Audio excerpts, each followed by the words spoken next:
మన తెలుగు ఇన్సైట్స్ ఛానల్కి స్వాగతం. అటామిక్ బాంబ్ ఎలా వర్క్ చేస్తుంది? ఎంత డిస్ట్రక్టివ్ పవర్ ఉంటుంది? అసలు ఈ యురేనియం 235 ఎలిమెంట్ ఏంటి? ఈ డేంజరస్ న్యూక్లియర్ వెపన్ ఎలా పనిచేస్తుందో తెలుసుకుందాం. హిరోషిమా నాగసాకి జరిగిన డిస్ట్రక్షన్ మన అందరికీ తెలుసు. సో ఇప్పుడు ఇది ఎలా వర్క్ చేస్తుందో చూద్దాం. ముందు బేసిక్ కాన్సెప్ట్ చెప్పి ఆ తరువాత వర్కింగ్ ప్రొసీజర్ గురించి తెలుసుకుందాం. ఒక ఆటంలో న్యూక్లియస్ ఉంటుంది.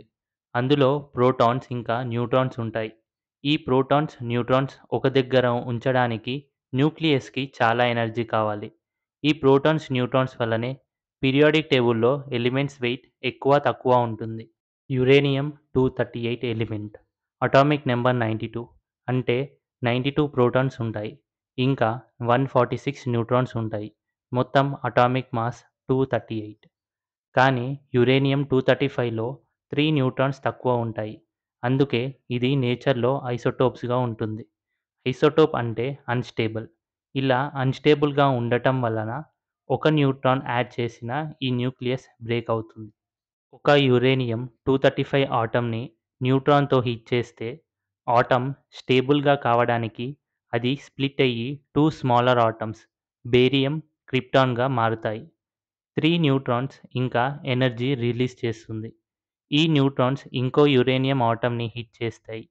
ఇది చైన్ రియాక్షన్ స్టార్ట్ చేస్తుంది. ఈ రియాక్షన్ బిలియన్స్ ఆఫ్ ఆటమ్స్ ఒకేసారి బ్రేక్ అయ్యి అందులో ఉండే ఎనర్జీ సెకండ్‌లో బయటికి వస్తుంది. అప్పుడు మష్రూమ్ లాంటి పెద్ద బ్లాస్ట్ అవుతుంది. ఇప్పుడు వర్కింగ్ ప్రొసీజర్ చూద్దాం.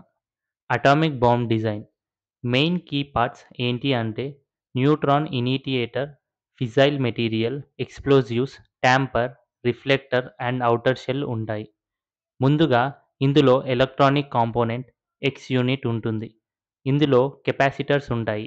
ఇవి ఒకేసారి 32 ఎక్స్ప్లోజివ్స్కి సేమ్ టైంకి కరెంట్ సప్లై చేసి ఎక్స్ప్లోజివ్స్ని కంప్రెస్ చేస్తుంది. అలానే ఈ ఎక్స్ యూనిట్ వల్లనే సెన్సార్స్ ఇంకా రేడార్స్ యాక్టివ్ అవుతాయి.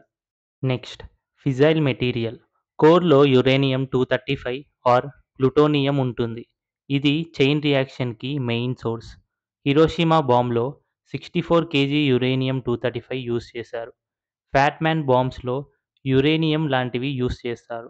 6.2 కేజీ యురేనియం కోర్ని 32 హై ఎక్స్ప్లోజివ్స్ సరౌండ్ చేస్తాయి. ఈ ఎక్స్ప్లోజివ్స్ సేమ్ టైంలో డిటోనేట్ అయ్యి కోర్ని కంప్రెస్ చేస్తాయి. కోర్ డెన్సిటీ పెంచి క్రిటికల్ మాస్ క్రియేట్ చేస్తాయి. అప్పుడు పొలోనియం ఆల్ఫా పార్టికల్స్ రిలీజ్ చేస్తుంది. అవి బెర్లియంని హిట్ చేస్తే న్యూట్రాన్స్ వస్తాయి. ఈ న్యూట్రాన్స్ ఫిసైల్ మెటీరియల్లో చైన్ రియాక్షన్ స్టార్ట్ చేస్తాయి. బాంబ్ ఎక్స్ప్లోడ్ అయ్యి టైంలో ఇనిటియేటర్ క్రష్ అయ్యి న్యూట్రాన్ సప్లై చేస్తుంది. చైన్ రియాక్షన్ స్టార్ట్ అవుతుంది. బ్లాస్ట్ ఇంపాక్ట్ ఎలా ఉంటుంది? 1 మెగాటన్ బాంబ్ ఎక్స్ప్లోడ్ అయితే 1 సెకండ్లో 5 కిలోమీటర్ రేడియస్లో అన్నీ డిస్ట్రాయ్ అవుతాయి. బ్లాస్ట్ వేవ్స్ 1000 కిలోమీటర్/హవర్ స్పీడ్తో స్ప్రెడ్ అవుతుంది. థర్మల్ రేడియేషన్ 10 కిలోమీటర్స్ వరకు ఫైర్ స్టార్ట్ చేస్తుంది. 6000 డిగ్రీ సెల్సియస్ హీట్ వల్ల స్టీల్ కూడా మెల్ట్ అవుతుంది. రేడియో యాక్టివ్ ఫాల్అవుట్ వల్ల gamma rays, beta rays spread అవుతాయి. క్యాన్సర్, జెనెటిక్ మ్యుటేషన్స్ ఇయర్స్ వరకు ఇంపాక్ట్ చేస్తాయి. అసలు ఎనర్జీ రిలీజ్ ఎలా అవుతుంది? ఐన్‌స్టీన్స్ ఫార్ములా E=mc² ప్రకారం మాస్ ఎనర్జీకి కన్వర్ట్ అవుతుంది. ఒక యురేనియం ఆటమ్ స్ప్లిట్ అయితే 200 million electron volts energy release అవుతుంది. ఈ అటామిక్ బాంబ్ ఇన్వెంట్ చేసింది రాబర్ట్ ఓపెన్హైమర్. అటామిక్ బాంబ్‌ని విట్నెస్ చేశాక ఏం రీకాల్ చేసుకున్నాడు అంటే We knew the world would not be the same. Few people laughed. Few people cried.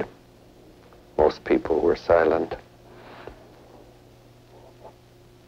I remembered the line from the Hindu scripture, the Bhagavad Gita. Vishnu is trying to persuade the prince that he should do his duty, and to impress him takes on his multi-armed form and says, "Now I am become death, the destroyer of worlds."